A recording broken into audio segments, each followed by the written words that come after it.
If you have any questions, then please go ahead and use the chat function for it. As we will be going through the program, we will be looking at the questions that are forwarded, also to steer our discussion.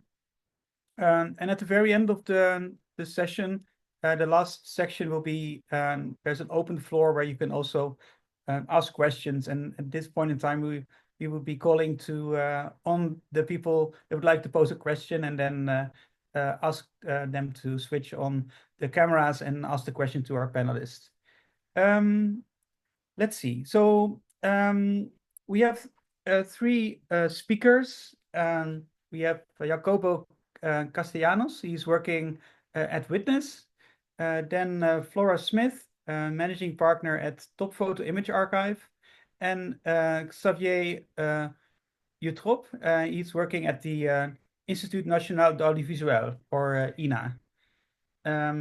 So you will be listening to their opening statements. This is going to be the first part of our webinar.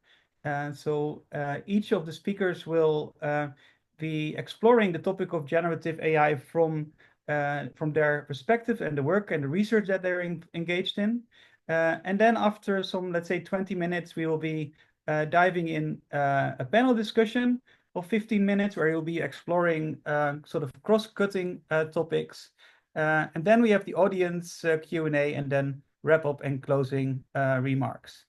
And so with that out of the way, I would like to kindly ask Jacobo to take the floor and to talk about his work and his perspective. Hi everyone. Johan, please let me know if I'm running out of time. My name is Jacobo. I'm calling in from Mexico City. As Johan said, I work with Witness. We are a human rights organization. We work globally. And Witness, our mandate is to think of how we could use video to protect human rights. And so we've been around for 30 years. And about eight years ago, we started thinking about the impact that synthetic media, we started thinking really about deepfakes, how they could impact the ecosystem, the information ecosystem, in a way that could hinder or facilitate the protection of human rights with the use of video. So at the time, we started a program that we called Prepare, Don't Panic. This was again 8 years ago. And the idea behind this program was to say, look, we think that deepfakes is going to change the information ecosystem and how we use video for human rights. So we need to start preparing and not yet panicking. And the part of not panicking was relevant because there were often cycles of hype around these technologies about the impact that it could have or the impact it was already having. And so for us, it was important to say, let's prepare, let's not yet panic. And that was 8 years ago. Obviously, the landscape has changed a lot. We still don't think that we should be panicking about this, but perhaps the framework of prepare no longer applies. We need to be acting. We should be, or we should try to endeavor to be already prepared and act upon this ecosystem that is changing. And so what we did, what we started to do 8 years ago is talk to people in different parts of the globe that could be most affected by these technologies and people that were already affected by video and audiovisual technologies in parallel ways, not yet through generative AI, but through manipulation, disinformation, through the undermining of their content, and try to understand how those dynamics could affect them in a world where generative AI was much more prevalent. And so we led these consultations, these global consultations. I'm going to try to share this right after my chat, a couple of the consultations that we led, where again we talked to these people, to different stakeholders, human rights defenders, technologists, filmmakers, journalists, to try to understand what were the key concerns that they had about these technologies and what were the key priorities and the solutions that we should work towards as this world came about. And so a lot of issues came up then, and I'm just going to mention a few of these. But in these consultations, the issues that often came up as major concern was that these technologies were going to affect people working at a local level or threatened activists, journalists, and community leaders. And we needed to think about how we could protect people that were already in vulnerable situations. Gender-based violence was a key concern in these consultations. The undermining of video as evidence, or the undermining of truth as evidence and as a tool for journalists for speaking truth to power. And so there were other issues that came up, but I do want to focus on this one in particular because this is one of the key areas of work for Witness. We have videos, we have images that show violations to human rights, and the idea behind these videos and these images is that they serve to find justice and accountability. But in a world where truth can be undermined, what can be done about it? And so we also started changing our framing, and we started thinking about how we can fortify the truth, as we've been calling it more lately. How could we add indicators of authenticity to the content coming from grassroots organizations, from people in the front lines, from people witnessing what is happening, witnessing human rights violations, and making sure that that content could still be relevant, that it won't be dismissed, undermined, forgotten in a world where disinformation is already casting doubt in this content, but also generative AI because of its continuous sophistication and the more real that it seems.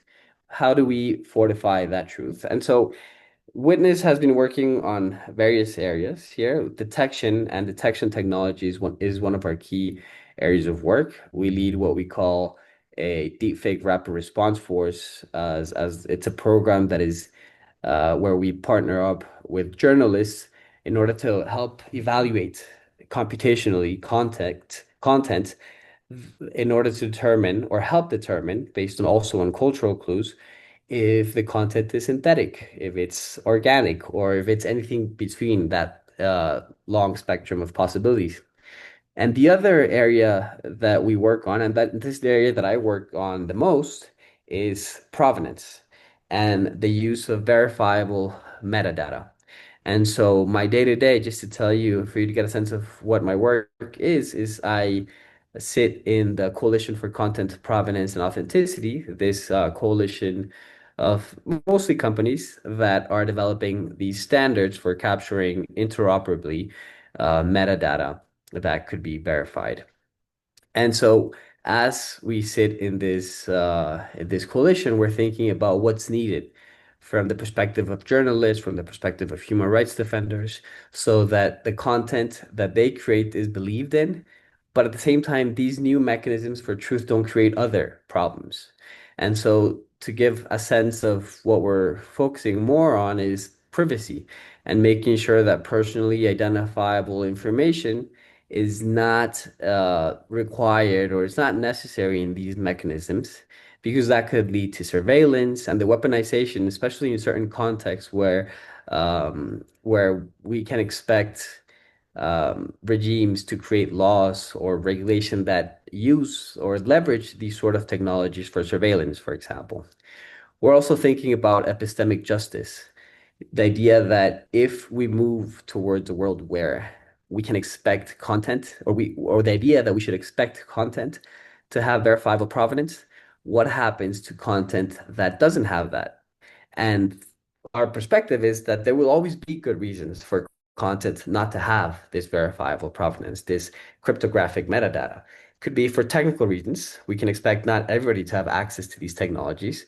It could also be for moral or legal reasons. As I said, that we can expect for however much we try to prevent these standards and these technologies to protect privacy, we can still expect that they can be weaponized for that end. And so there will be valid reasons for people to say, we don't want this. We don't want to use this. So how do we make sure that in those cases, that content is not undermined and that content can still be relevant and can still be useful and can still lead to justice and accountability? And so these are some of the questions that we are facing as these technologies are being developed, as the standard is being developed, but also as it's starting to be implemented more and more, and it's as it starts to be regulated. I think we're starting to see this shift from an idea, from a niche idea to a systemic or a mainstream idea, and now it's really starting to pour into our day to day. We may the C2PA specifically, you may have seen on LinkedIn. It's starting it to be shown on YouTube in different ways. And so we expect these technologies to serve as an indicator of trust or authenticity, but there's still a lot of work to do in order to make sure that these technologies serve that purpose without creating other problems. So that is a brief intro. I think I'm right on time, Johan. Let me know, but I'll stop there anyway. Yeah, you are. It's fantastic. But just for Awesome. people that, in the call that are not really sure what C2PA means, like in maybe one or two sentences, what will it allow an end user to do? Yeah, so the C2PA, as I mentioned, is the Coalition for Content Provenance and Authenticity. And what they're doing is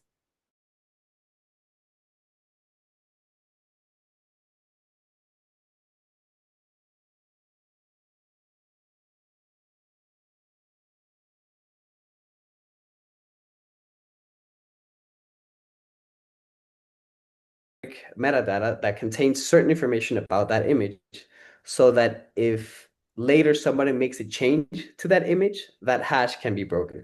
And the idea is for people, once you look at the content online, for example, as you're scrolling through Instagram, the idea is for people to have access to that metadata, to that information about that image, in a way that they could have a little bit more certainty about what happened to it, where it came from, was it edited or not? Did it go through Adobe Photoshop? Did it come from OpenAI's DALL-E? And it's essentially just metadata that is cryptographically connected, attached, in a way to give more Yeah. certainty about its origin and its source. I hope that gives a Yeah, clear that was sense. the best pitch I ever heard, Jacobo, of C2PA. Let's we can circle back to this later on, but let's now listen to Flora Smith of Top Photo. Thank you, Johan. Hello, everyone. Um, so, as we all know, ChatGPT launched in November 2022, and it was 6 months after that that I saw the first historic photograph that I couldn't immediately spot as being synthetic on a subject that I know really well. So that was quite a shock, and it was immediately clear that photography as a heritage record was about to get a kicking. And so I suddenly had the challenge of how to maintain the integrity of a historic news and social history photographic archive like Top Photo. And this problem, of course, has been an issue for a while, up to a point, since the earliest days of photography.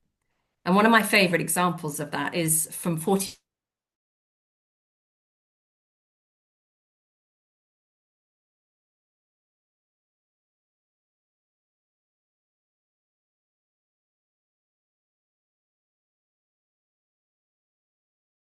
a photographer without permission and distorting one of the seven wonders of the ancient world and presenting their audience with an unacknowledged fake.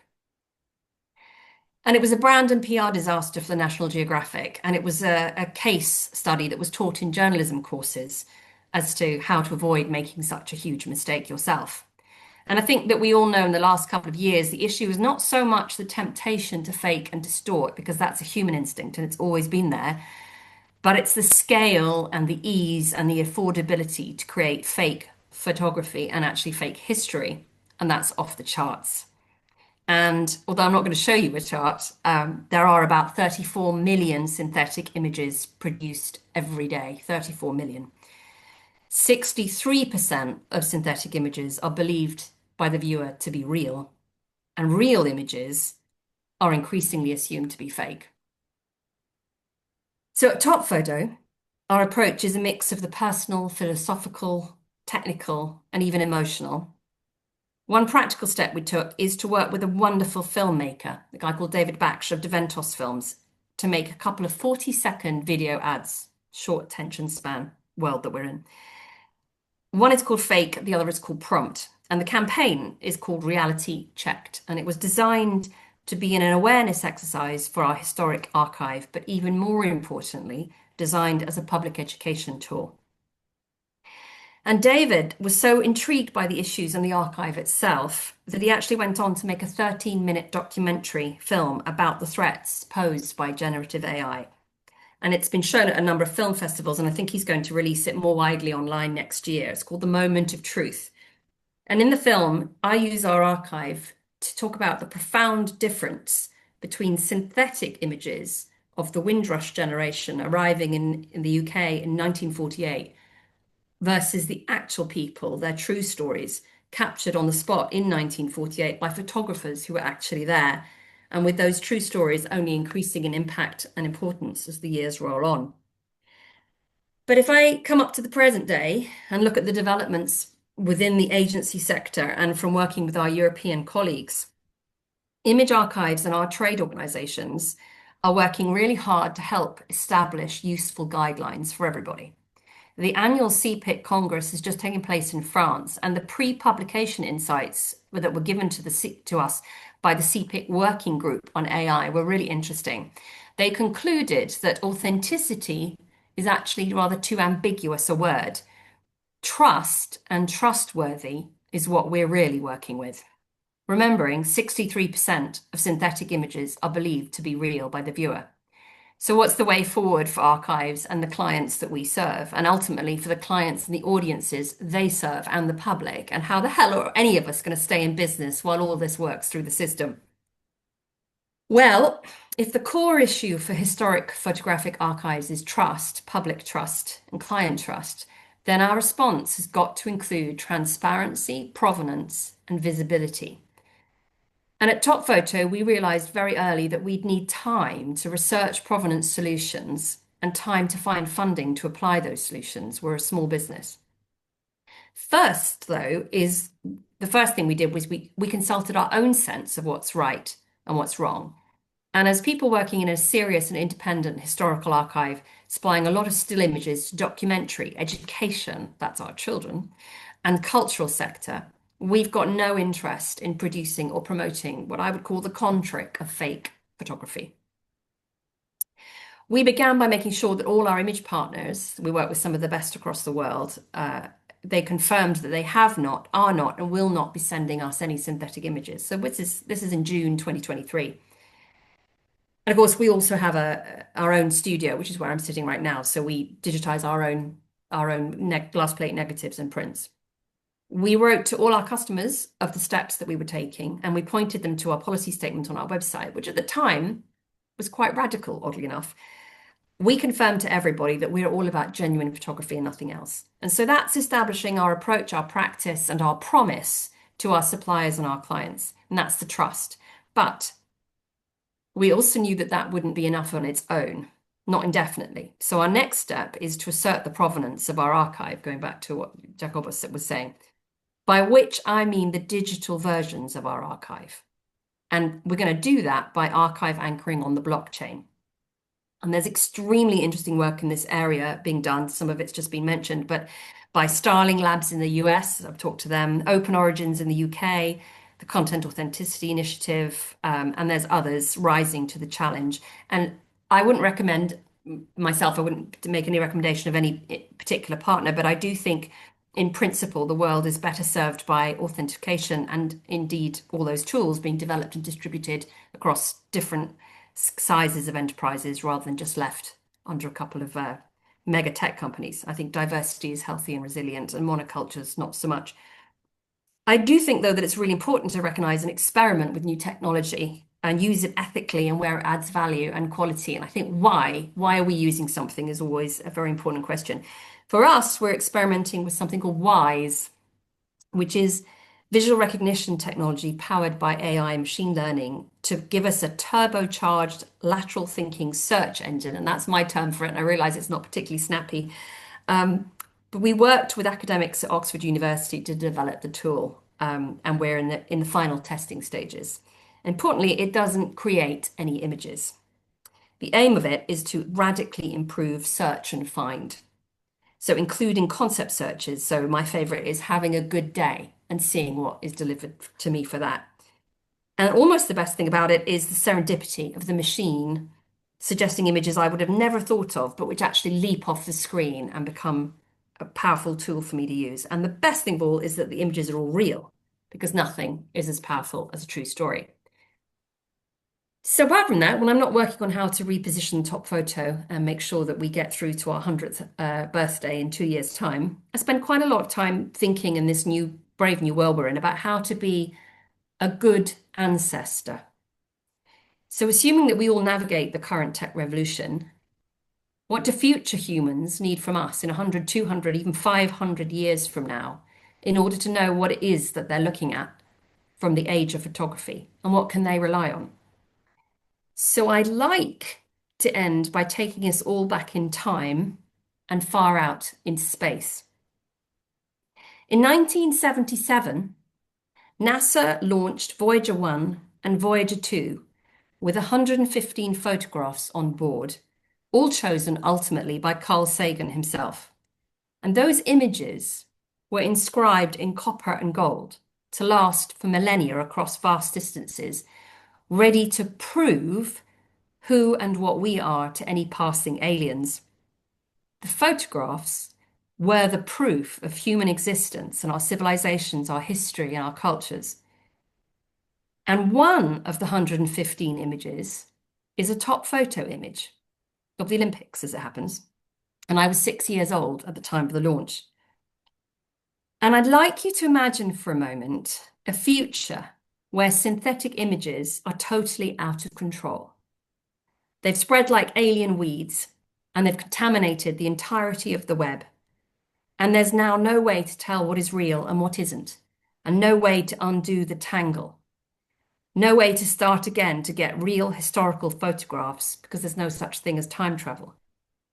Imagine that most of the artists have given up creating publicly because they can't make a living. And everything they do create is instantly cloned and flogged by scrape factories on tech platforms within minutes of them launching their new work.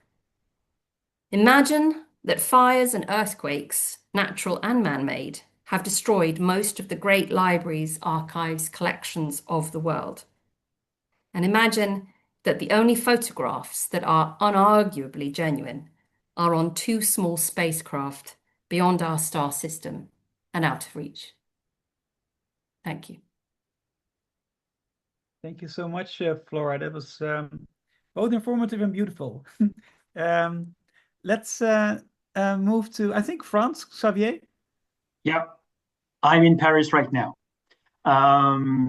But you won't see Paris from my window. So I overdone it. I thought I had 20 minutes to explain to you what I work on, but it appears that I was wrong. So I'm going to do this 20 minutes presentation in 7 minutes. I launch my clock right now, and I will present to you where I work. I work at the Institut National de l'Audiovisuel, which is the French Audiovisual National Institute. It's near Paris, and our main mission is to archive everything that's broadcasted on TV and on the radio. That's quite unique in the world because it's its own independent enterprise, even if it's in the realm of the audiovisual public sphere, because it is owned by the state in the end, but we are quite independent, even if it's a subject of debate. So basically, I'm one of the few people over there that do not work with archives. My work there stems from our research department, and I'm a journalist, and I work for the website called La Revue des Médias, which is the media review, I would say so in English. And my job is to analyze what's going on in the media, how the journalists adapt their techniques to technology, and so on and so forth. And so basically, in the 70s, the audiovisual media sphere in France was just one big enterprise. It's been broken up since then. And basically now, INA is one of few enterprises that is state-owned and in the media. So there's France Télévisions, which is broadcast on televisions, Radio France, which is radio, TV5 Monde, which is a kind of mix from different Francophone, French-speaking media around the world. And then there's also France Média Monde, which is different because it's the public service media for the foreign countries that's broadcasted in Asia, Africa, everywhere. And so we are the little cousin because we are, I think, the tiniest enterprise of them all in this ecosystem, and we are quite unique. And in this, I think you've followed this if you're here. There's been a Paris a summit for action on AI in Paris on February 2025, last February, and so in this in this context, the INA and the other enterprises from the public broadcast system decided to unify their strength and their knowledge to present a mapping of stakes and uses of AI for journalism. And so there just some little things.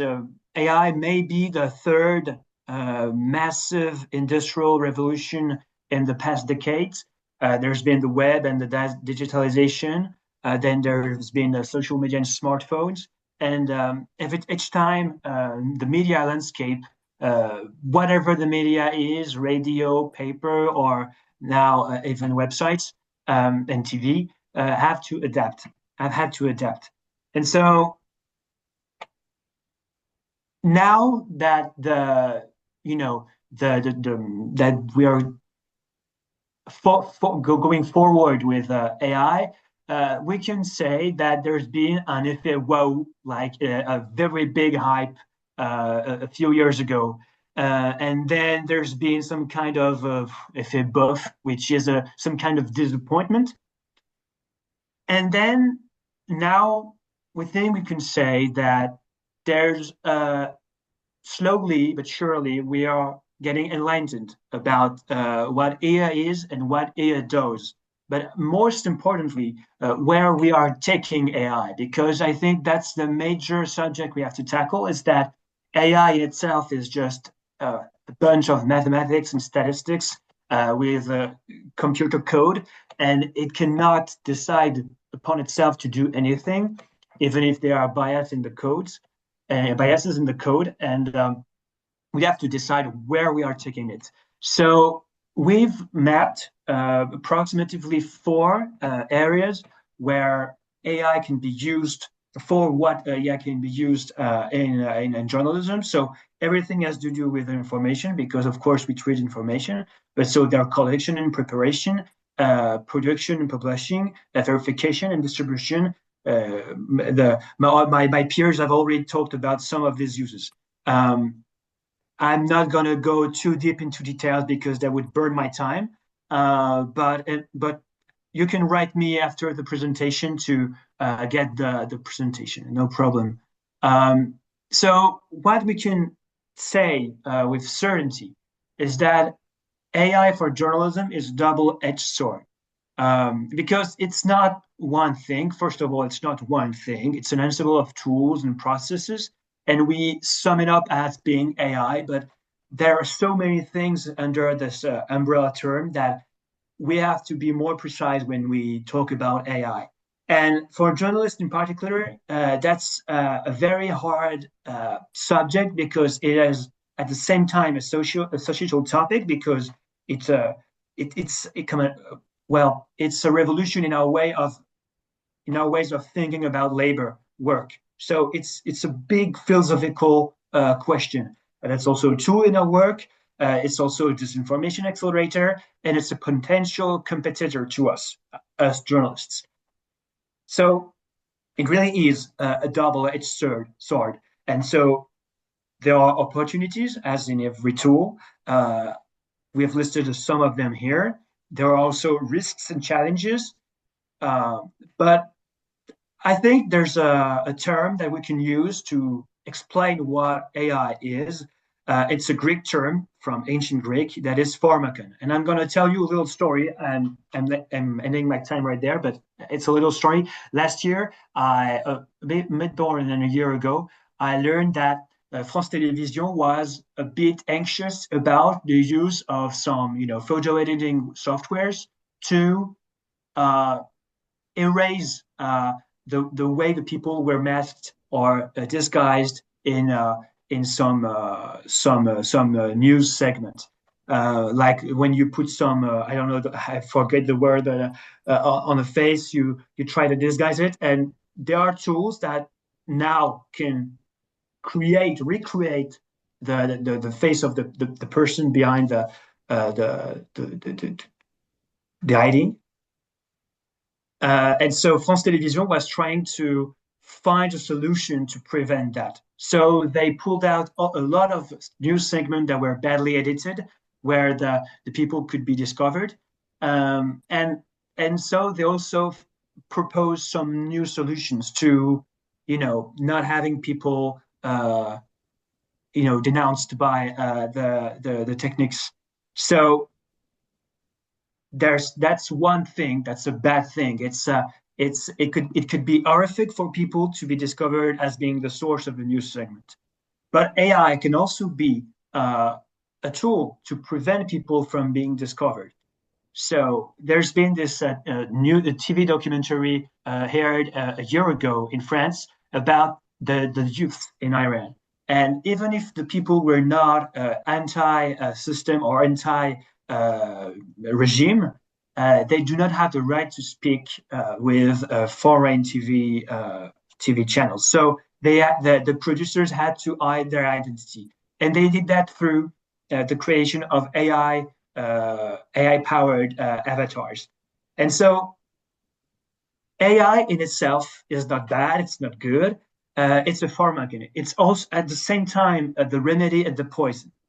And so we have to look at it that way, and not to be angelic or not to be too pessimistic.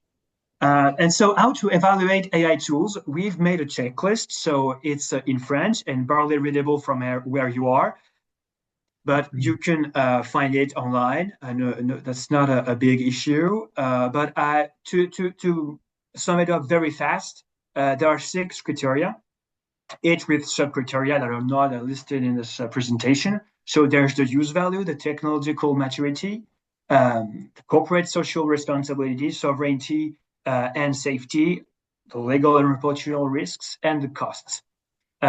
These are things you have to look at if you want to implement AI tools in your system. And for your consideration, there is also an ethical framework with 10 principles for AI and journalism. They encompass a lot of the 6 criteria that I've just talked about, but they expand on it. So yeah, to wrap things up, AI is taking up the entire information and audiovisual content chain, but I don't have to tell you that. Great opportunities, big risks. And we have to be very, very honest about this and to be clever in the way we address these topics in the future. Merci de votre attention. You can contact me at xotrop@ana.fr if you want the presentation. And sorry for being too long. Thanks, all 3 speakers. There were some very, I think these were quite powerful contribution. I noted down how Jacobo mentioned, the importance of fortifying the truth. Flora mentioned about how to be a good ancestor and took us on a journey beyond space. So where to start? Flora, you mentioned that the CEPIC working group that they released guidelines. Were those guidelines related to the sort of responsible use of Gen AI by the sector, or what did they cover? Also looking at what Xavier mentioned and the guidelines that Ina has been working on. Yes, thank you. So CPIC guidelines have not been published yet. We were treated to some pre-publication insights, and it's really it's a one side of A4 document, and it is in a way it's an equivalent for the picture archive world. It's an equivalent to the the guidelines that Xavier was just showing. And I think that from my perspective, there are some really terrific people thinking through all the implications and trying to crystallize how we might all be able to agree ways to be responsible and be part of the solutions, not part of the problems. And the Archival Producers and Alliance in the US are doing tremendous work. They've got best practice guidelines for the sort of TV, film, video world, and which are applicable to lots of different industries. So I would really encourage people to go and look up their best practice guidelines as well. Yeah, thank you. Jacobo, you mentioned that there were two strands that you're working on. The first one, so the second one you elaborated on related to provenance, and the first is related to evaluating if material has been generated or it has been yeah or not. Like, how do you see those two strands evolve in the future? Yeah, so the detection side is very interesting. What I mean by detection in this case is these tools that we find online, some are public, some are private, where you can upload content and it'll do different computational analysis to determine its origin. Sometimes it'll be something binary like AI or not, or sometimes it'll give you a little bit more context. But the detection side we see it as an extra tool at our disposal, but also very wary about where it's at right now and even where it could lead. We often refer to this as a sort of a cat and mouse game because as the detection technologies get better, the generation technologies also get better, right? And so maybe there's the famous example of before you look at that, they would tell you look at the hands, right? And so the detection technology would say, look, it's got 6 fingers, so it's probably not real, right? But then that improved, and that detection technology was no longer useful. But really, the focus of our work on detection is not just the technical side of the technologies. It's also how the social, so to speak, right? Because we're thinking about how accessible these technologies are. Do they work in different languages? Are they useful in real world scenarios, right? So something that we often see from detection technologies is that they'll say something like, we can determine 99% with 99% certainty and accuracy whether this image was created with AI or not. And what we find is that these assessments or these percentages come from assessing images or videos or audios that are at their optimal condition, right? But in reality, that's not what we find, right? If you're a journalist, you're not going to have access to the original footage. You might have somebody that was filming with their phone and audio, and so you're analyzing that audio that came from a recording from a phone. And that is the sort of things that we face in reality. And so what we're doing with Witness is thinking, what are these criteria that people actually need when it comes to detection, so that these technical tools evolve in a way that are actually useful. Um, and I don't know if that answers your question, Johan. I might have gone out on a tangent, but I hope it's relevant. No, it very much so. I was just curious. There is deals are being made between content creators, people working for newspapers, and news agencies and others. The content deals that allow big tech companies for this material to be used for training of AI systems. There's also a market of companies that are actually sort of in between, so that they that they look at how sort of the most fitting deals can be made between these commercial actors and making systems and content providers. I'm pretty sure, Flora, are on the spectrum about if there could be any sort of scenario where this could be like yeah, sort of okay. But I'm still curious to you and also to others when you look at let's say the Guardian newspaper making a deal with OpenAI or Google. So what goes through your mind? Do you think yeah, maybe just put it as openly as that? So that's the $1 million question. So just linking back a little bit also to something that Xavier mentioned in the list, new forms of creation. Well, I would say that by and large, new forms of creation are still currently theft. And I would be extraordinarily cautious, both ethically and practically, with who I would want to work with.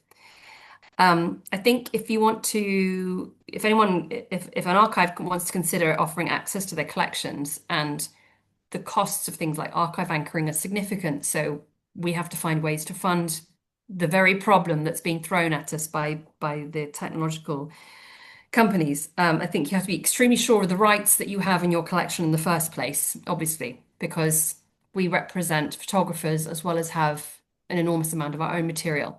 So where I own the photographer collections outright, or I control the news archives, I might take the view that I have freedom to maneuver, but I would have a great photographer like Brian Harris who's the first photographer at the Independent, and that would not be okay. So you have to be incredibly disciplined and careful and know your own collections before you proceed, and obsess over the details, I think. And I also think that for commercial reasons, it would be good to keep your options as open as possible, because this is a very rapidly developing, emerging market.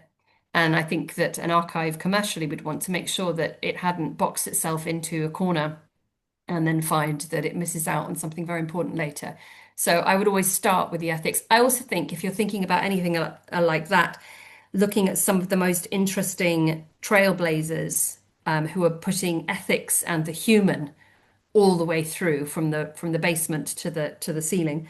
And one that I know a bit about is Deep Fusion Films. And I would look at people like that, see what they're doing, pick out the things that are most useful and relevant to you, but knowing that they do absolutely put ethics at the center of what they're doing. Thank you. Xavier, Jacobo, you'd like to comment?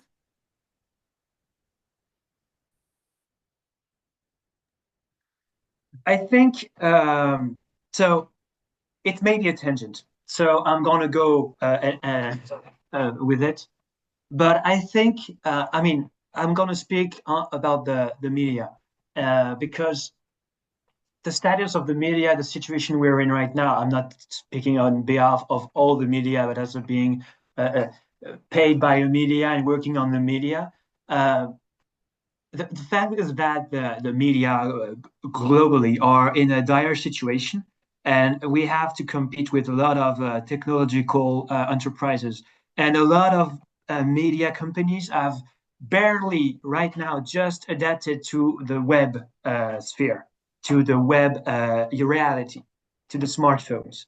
And a lot of them are trying to figure out how to deal with AI. And so some of them, make deals in France. In France, we have Le Monde, which is the biggest newspaper. It made a deal with OpenAI and Perplexity. So their articles are funneled through the systems of these two companies and are used to tailor answers for the users. And by explaining this comes from this article. What I'm trying to say is that when you look at the competition between the media and the way they try to adapt to the web and smartphones, I understand why they would want to make deals because they don't have they don't want to they want to go at it united. They want to go at it for their own benefits, which is how capitalism works, and they do not necessarily want to have their own interests depending of other companies' interests. So the fact that AI is a big revolution and changes how we perceive content and how we perceive our jobs, our different jobs here from Jacobo, Flora. We become more and more creator of content that will become ways, content that will become a base for these tools.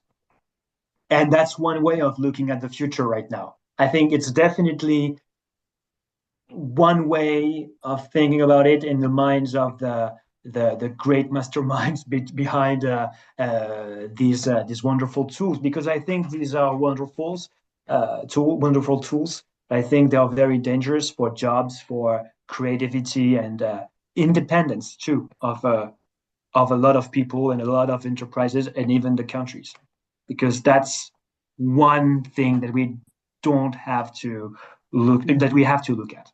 Yeah. Sorry, I went too long on my tangent. Yeah, absolutely. Well, thanks for that nonetheless. Jacobo, you have anything to comment? Okay, so we have 10 minutes to hear from you, from the audience. We have a question from Xenophon. Would you like Xenophon to Yes, ask please. a question yourself? I had in mind the following scenario. In many cases in cultural heritage, we need copies, not copies of artifacts, but we need the synthetic images to train, like for example, in the conservation, and we need to see what happens if we do something, or more trivial cases, like for example, I have the reconstruction of my monument, but in order to create an immersive experience, I need to generate some decor, and I want it to be relevant. It's not historically significant, but I want to make things plausible, like the clothing be correct, the architecture be correct. There have been computational grammar approaches to this. I was wondering if there is a good practice of using semantic metadata to create synthetic, plausible assets for education. Thank you.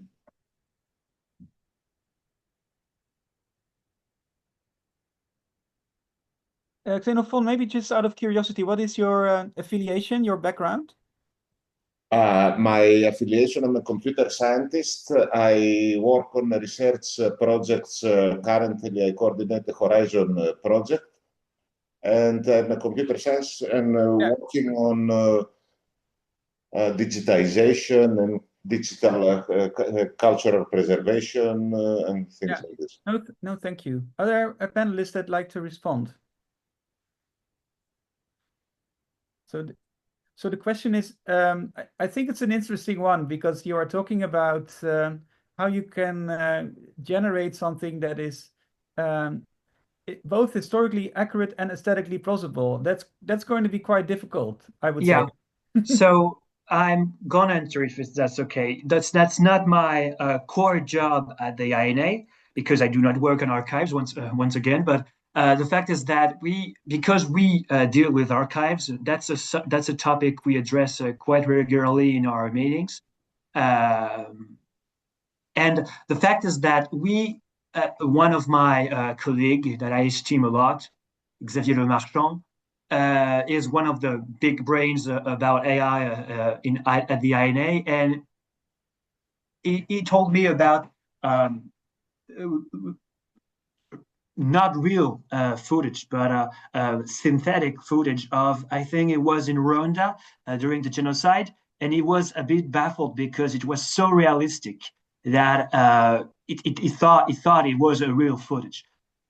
So the fact is that sometimes you really do need to reconstruct historical depiction to give a sense to the younger ones, to understand what has been happening and how was it.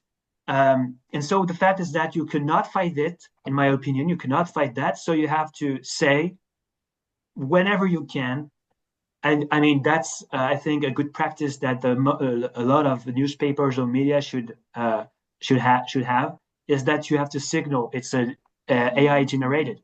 Okay. I mean, it's not the. I mean, it depends of the context. It depends of the use. I mean, if it's in a newspaper, you should mention it. If it's in I think you should always mention it. Of course. Yeah, I think that's the sometimes they basic thing say because artist recreation or artist imagination, something like that. I'm having some, of course, labeling. I'm required to do this by legislation. I was just thinking of what would be the good practice of using the semantic annotation to do this properly. Naturally, we will signal. But my question is, since somebody who is going to do it, what is the good practice to do it right? Given that you need the images for training or whatever. This is I'm not sure I could answer you. I'm sorry, Xenophon. I It's above can my pay try to grade. come in. It's a tough question. But I think, historical accuracy has to be established authoritatively, right? So how do you establish historical accuracy authoritatively? And then, I guess one answer may be that we have certain institutions that have credibility because of the research that they've done, because of their methodologies, because of their scientific approach, what have you. But these authoritative institutions, you leverage their credibility. I think trust is still, however much you want to paint it as a technical aspect, is still an interpersonal issue, right? Or inter-organizational, if you wish. And so if you want to establish historical accuracy in content generated with AI and in immersive experiences, you leverage that credibility from institutions that have this authoritative position. And so going back to what I do, you could establish that, you can make that connection through cryptographic metadata, that there are ways for you to include the origin and say where it comes from, and even annotations. You can use metadata to annotate content. And then hopefully that serve as a basis for end users, viewers, to look at that and make a determination on their own. And then semantically, well, you could also train or scrape content that comes from certain institutions. And so I don't know if that answers your question, but that could. it does. I mean, semantics. Then, of course, it's semiotics about visual style. If I want to recreate garments of that era, I need to train datasets that are annotated to that era, and so on. Thank you very much. Yeah.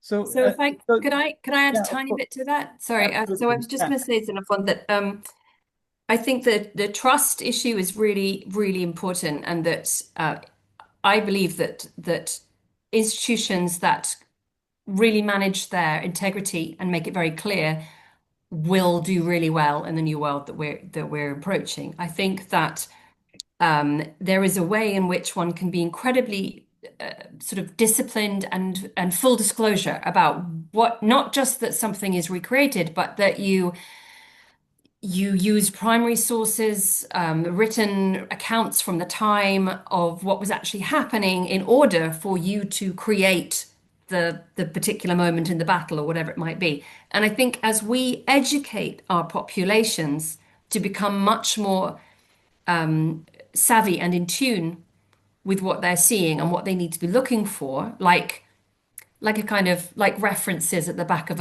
a history book, we will find, I think, that people become much more discerning ultimately, and therefore it will reward the people or the institution who are making the synthetic interpretation.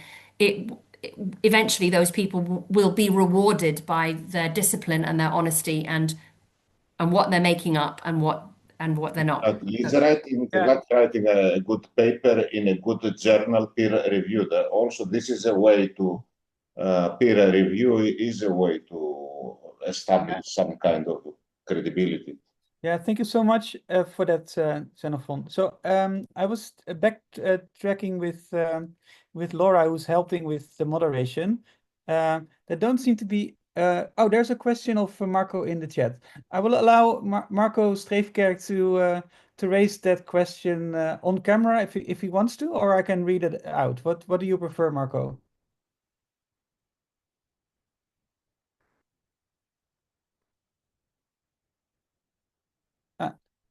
Laura, can you check if Marco's audio is working?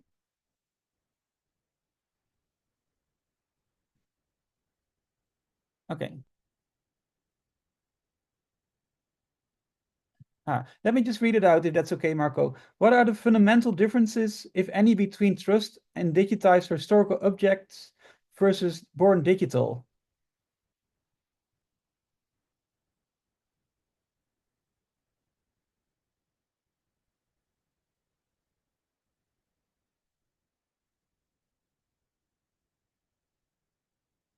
I think if the keyword, so do people want to respond to this immediately?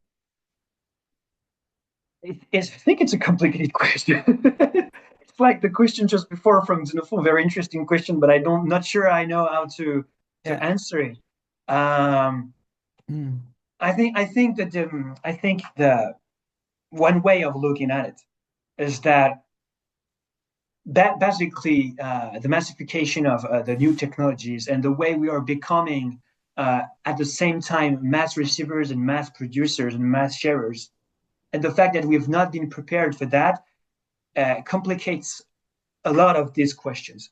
And the fact that the question of trust has not been addressed, I think, really in school. I mean, at least in France, maybe in the UK or in Germany, it's a bit different. But the trust, given that we receive information, how to treat it. So I think it depends on the context, and I'm not sure how to answer this. But I think the fact that I'm not sure I know how to answer it. That was my answer. So I can add a little bit, I think. So I am taking every day, my team are taking historical objects, glass plate negatives, and old newsprints from boxes stored on shelves and putting them onto a glass scanner and digitizing that image and putting it up into our system. And we also have digital photography that's taken by photographers that supply us and collections that we work with. And I think we are, in a way, we are building layers of authenticity because I'm not quite sure what the answer is fundamentally right now. But what I know is what I can see in my own eyes. And you can't all come down, although I'd love you to, but you can't all come down to the archive and visit and look at the glass plate negatives, at least, form an orderly queue. But I can prove to a third party, like I think of it like an auditor. So if you have your accounts audited, the accounts are submitted, everybody knows that your business accounts are your business accounts. So where we will be shortly is Topvoto will have effectively an audit of our working practices, our equipment here, our team, in order to say, yes, these people are exactly what they say they are. They're doing exactly what they say they're doing, and their systems have not been contaminated. I also have, as a sort of insurance on that, we identified the 1st of June 2023 as the rollback date. So if we ever found or thought that anything had got into our systems, we could roll our entire database back to the 1st of June 2023 and pull out everything else. I don't think that's ever going to be likely or that we'd need to do that, but we can actually do it if we had to. And I think that with the Born Digital, I mean, as I said, I've talked to Starling Labs. They were set up by Stanford and the Shoah Foundation. Obviously, the Shoah Foundation are extremely interested in material being verifiable and trustworthy. I've talked to them. I've talked to Manny, who founded Open Origins. We spent time going forward and back. And I think one of the solutions is clearly going to be that the technology, and as Jacobo was saying, is simply going to identify 360-degree. Your nose is in front of the face and it's taken at that moment and it's on your smartphone and it's written into the blockchain right there. So there will be versions of that. I think it's quite healthy if there's no one solution across everybody. So a fundamental difference is a bit hard to pin down at the moment, but I hope that gives some kind of insight into what's actually happening on the ground. Yeah, we have to wrap it up. I think it's really, this combination of legislation, of technology, but also the role that heritage organizations or organizations like the one, Flora, that you work for, the responsibility that they feel to also build like trust literacy, next to media or AI literacy. I think that's one of the things, many things that I take away from today's session.